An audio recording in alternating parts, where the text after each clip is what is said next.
Day 22 of Sportsmas. I'm your host, Kyle Alexander, and this is KLA Sports. So for today's video, we're gonna discuss whether Antonio Brown should be on the roster or not, and a couple updates and stuff. So basically, in case you guys don't know what happened, or if you forgot what happened, Antonio Brown was a receiver on the Pittsburgh Steelers. He's regarded as one of the best receivers in the league and arguably best receiver of the past generation. But then towards the end of last season, he started having a fallout with Pittsburgh and was irritated with the team. He missed the last game of the season, and after that, he wanted Pittsburgh to trade him. So in Pittsburgh traded him to Oakland for a 3rd and 5th round pick. And he gets to Oakland. He ended up getting frostbite on his feet, missing mandatory practice. And then he was upset. He was saying he wasn't going to play because of a helmet issue, because he couldn't play with the helmet that he wanted. Then all that happened, and they ended up taking money from him. Like, they ended up not paying him some of his money. So he got mad and he told Oakland to release him. A day after he gets released, the New England Patriots signed him. He played the one game, which was week 2 against Miami Dolphins, where he scored a touchdown. And then after that, he got cut by New England after one game due to sexual assault allegations. And now the season's almost over and he's still not on the team. Basically, I feel like one of the biggest reasons he hasn't been signed yet is because teams don't want to deal with the drama. Like I said, he was accused for sexual assault allegations, so maybe that's part of it. But they didn't want to deal with the drama. Like, they didn't want what happened in Oakland and Pittsburgh to kind of hit their team. They didn't want him to be too much of a distraction to the team. And also recently, AB had a conversation with his father, and he said, and I quote, "Maybe I need to change what I'm doing." So I feel that is a step in the right direction. Whereas Antonio Brown is, he's realizing he created the drama, and that maybe he needs to tone down, like he needs to change his habits and what he's doing. And he posted he posted a video on YouTube apologizing or something like that, or I know he posted something on Instagram. But he's trying to, AB, he's a hard worker. He's one of the best hard work, I don't know how to phrase it, like best hard working players.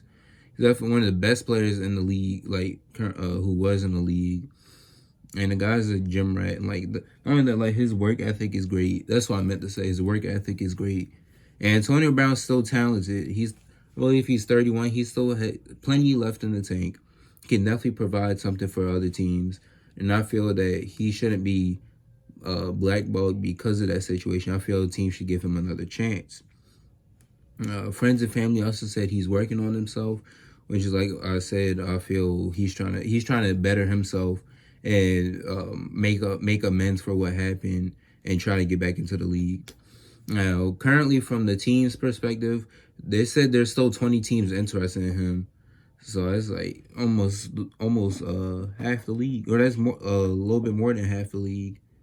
And I feel a team could sign him now and have a C.J. Anderson like situation, like when last year the Rams signed C.J. Anderson after Todd Gurley was hurt. They signed him in time for the postseason, and he was kind of like their hero. I feel that team could sign Antonio Brown for the playoffs, and could help that team make a deep run in the playoffs.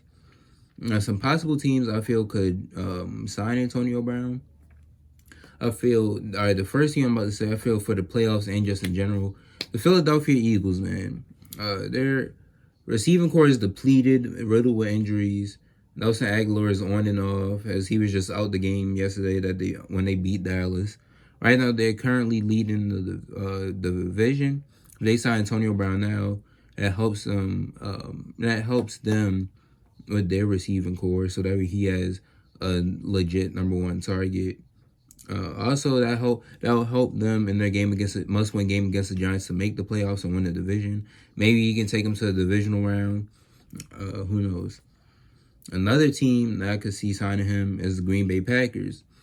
Now, Green Bay, Aaron Rodgers has done a lot with the receivers that he's had, especially with Devontae Adams getting injured for most of the season. But now Adams is back, and Green Bay has been looking for a complimentary receiver. Maybe they sign Antonio Brown in time for the playoffs, and maybe they go to the Super Bowl with him. I don't know, or maybe they go to the championship.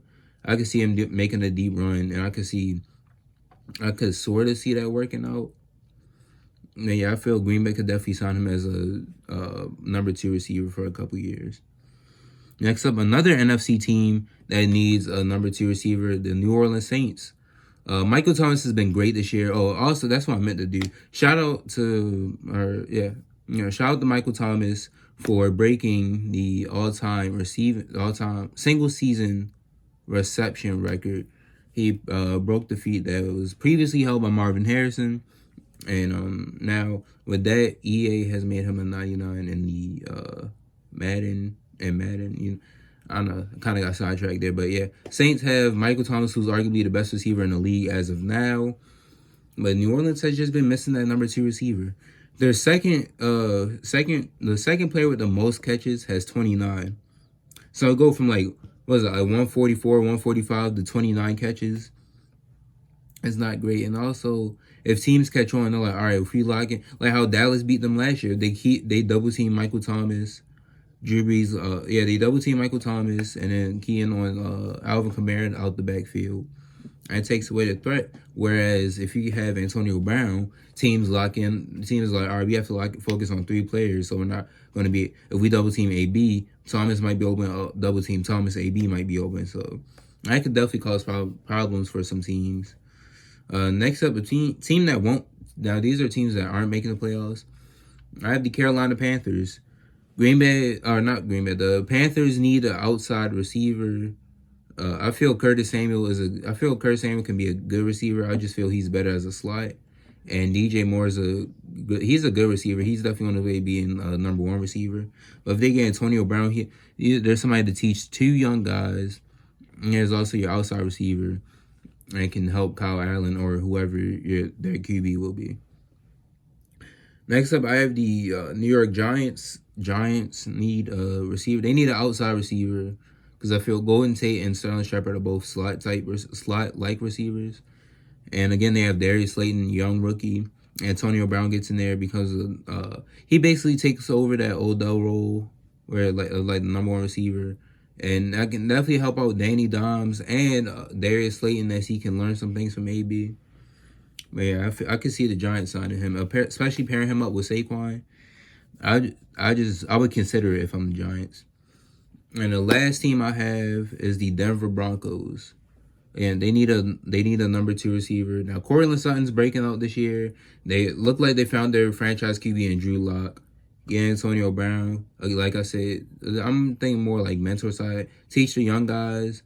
And then also, I feel that's the way to build the roster. That's how a lot of teams are building their rosters. They draft a young rookie QB and then build the roster around him. So, and Antonio Brown would definitely be a great piece to help Drew Lock develop his game. So those are the teams I believe could sign him. But personally, I would like to see Antonio Brown back in the NFL. Now, I feel like he should apologize and make amends for what he did. Like, the fallout wasn't ideal. I know he has apologized to certain people, but it's like Antonio Brown was one of the best players to watch growing up. He's one of the he's one of the favorite players to watch growing up, and his skill set was just amazing. And what he's done for the game, and like how he's inspired these other receivers, especially receivers that have been overlooked. But Antonio Brown is a great and generational talent, and I just hate to see him go out like that. And honestly, I would sign Antonio Brown if I was a team, if I needed a receiver. All right, that's it for this episode of Sportsmas. Don't forget to like, comment, and subscribe, and I will talk to you guys next time.